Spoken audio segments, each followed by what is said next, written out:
Eu quero apresentar um livro que eu li quando eu tinha 12, 13 anos, que é A Escola de Mulheres de Molière, e O Alquimista, também quando eu li, eu tinha uns 15 anos, do Paulo Coelho, O Alquimista.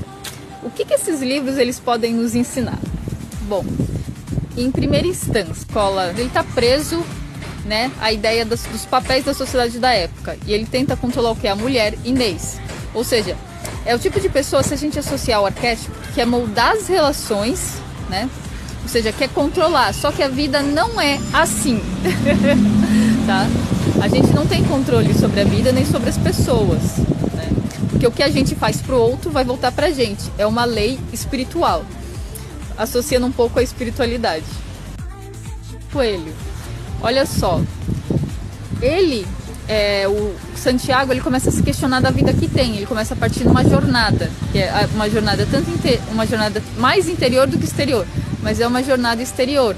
E aí, o que significa, se a gente pensar na vida, associar a sair da zona de conforto. Mas a zona de conforto, vou ser bem sincera, é sempre mental. É mental. Nunca é exatamente física. Física é uma consequência quando você sai da zona de conforto mental, né? Porque o que é desconfortável para a mente retroage. Mas se a gente não insistir, não tem como a gente avançar, é que nem instituir um hábito. Santiago, ele passa a agir com consciência, ou seja, ele percebe as coisas que ele está fazendo. É isso que significa ter consciência, perceber as coisas que está fazendo, vamos dizer assim, a partir do olhar interno, porque ele começa a olhar para ele, e ele começa a entender viver a vida com mais liberdade. Então ele começa a entender que ele vai ter que assumir a vida dele como um protagonista, o que não é fácil, porque significa o quê? Você sair da ideia de que não dá para viver do aplauso do outro, seja positivo ou seja negativo, né? A vida se trata disso, da gente viver o nosso protagonismo, independente do aplauso de um ou de outro, né? Então esses livros podem muito e nos ajudam a nos ensinar, né? Bom, como faz para ter um entendimento? Primeiro, ler o livro, o próprio livro, né?